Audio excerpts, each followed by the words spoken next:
Absolutely. And I agree with you to the extent that we must take our collaboration with a country like France to the next level, especially seeing what's happening with the U.S. 68 ambassadors were confirmed by the Senate last December, but we've only seen 3 so far being posted. What could explain this selective deployment? From my own experience, the deployment is not selective. Number one, you will realize.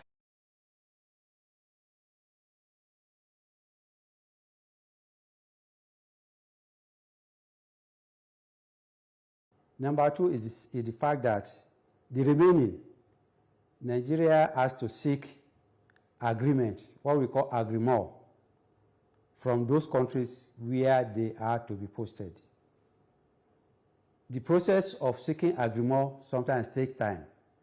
It can be done, if it is within Africa, you can say it can be done within a month. But sometimes, to get agreement from some countries, sometimes take 3 months. So I believe the Minister of Foreign Affairs and the ministry itself, they are in the process of seeking agreement from those countries where the remaining 65 ambassadors designated will be posted to. So the posting of these 3, we disagree with you as being selective. They are not selective. They are following due process. Once the agreement is secured for the remaining ones, their posting will be released by the Ministry of Foreign Affairs or the Presidency, as KMLB. Based on the experience in Geneva and Paris, how much does Nigeria's global image depend on having the right people in these ambassadorial roles? Because I'm sure you also followed closely the reaction that trailed the nominees when they were sent to the Senate at the time. Yeah, you are very much correct that there were some uproars about some nominees. But what I want you to know is that President Bola Ahmed Tinubu has the right to appoint his own personal representative. And the way I see he speaking them is like he is targeting them for specific purposes. Colonel Are, as a seasoned intelligence officer going to Washington, that's very apt. That's where it's supposed to be. The same thing with Ayoke and Ambassador Dalatu, another seasoned ambassador. Others, like Ambassador Designate Reno, you will see that today in Nigeria, after the likes of well-known public relations people, Reno is one of those people that you can see is a professional in that area, public relations. And before his designation as an ambassador, he has been a cultural ambassador. You see the way he dresses. You see the way he campaigned for Nigerians to use Glo instead of MTN. I mean, generally to use made in Nigerian goods. He has been working, performing the role of a quasi-ambassador before being designated. And I believe Mr. President will post him to a post where he can use his public relation expertise to advance, protect, and promote Nigerian national interest. So also for the others. I believe President Bola Ahmed Tinubu is very, very, very intentional, very, very focused in selecting his ambassador nominees, and also he will be very focused in posting them to where they can maximize their capacities, their capabilities, and their natural attributes. You know, there's been a lot of outcry following the delay. And now that we've seen what has happened at the Senate and now some of the postings already being done, what should the Tinubu administration's immediate next steps be to restore confidence and credibility in Nigeria's foreign policy? To restore, I don't think restore is the right word. Our foreign policy has not been so damaged that it needs restoration. What I can say is that we need to advance it, we need to promote it, we need to cement it, our foreign relations with other countries. And I believe that immediate posting of these ambassadors will go a long way in achieving this.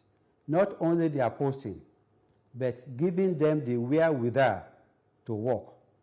And this is supporting them with enough budgetary provisions. Over a long number of years, our embassies have always been shortchanged in terms of budgetary provisions.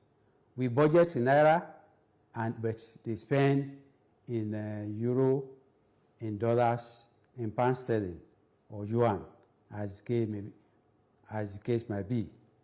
Because of this, all our embassies are always in deficit. So posting ambassadors is one, giving them the wherewithal to work, to pay their staff, to pay utilities, and most importantly, to do the work an ambassador is supposed to do. A Nigerian ambassador in Washington or in any of the major capitals is expected once in a while to invite other ambassadors to receptions, to dialogue with them, invite them to the best hotels, etc. But because of budgetary provisions, most ambassadors, Nigerian ambassadors, they have constraints in doing that role, that representative role. Right. Because of budgetary constraints, they are not able to follow it up. Ambassador So posting Mustapha, ambassadors is one. yes, but adequately financing the missions, I hear you clearly. We have to go now, and I don't want to let you go without you dropping at least what you consider the most important advice for these newly posted ambassadors and the many others still waiting about navigating today's complex global diplomatic environment while also protecting Nigeria's national interest. My own advice is for them to follow presidential instructions given to them, to the letter. Every ambassador going, apart from his letter of credence, will be given presidential instruction. These are what you are expected to achieve in your post. And most importantly, they have a duty to brush up the image of Nigeria in their posts. We have received a lot of bashings from the outside, mostly from Western press and international media. But our Nigerian media too, they need to sit up. All right. Most of the time you hear about crime in Nigeria. But looking at the statistics, Nigeria is not the most dangerous city in the world, the most dangerous countries in the world. We have a list of dangerous cities, 20 of them, Lagos, Maiduguri, Kaduna, they are not among them. All right. They are mostly in the Americas. Ambassador Mustapha. We talk about, okay. Yes, I see you have a list there, but we don't have the time. We probably will find some other time to continue this conversation. Ambassador Tunde Mustapha, thank you so much for your insight and service on the show today. There's no doubt that Nigeria's diplomacy clearly matters, not just abroad, but at home. And we appreciate your perspective on what it will take to get it right. It's our show today, everyone. Thank you for being a part of it. Remember, you can watch it again at midnight and 6 a.m. tomorrow. I am Nifemi Oguntoye.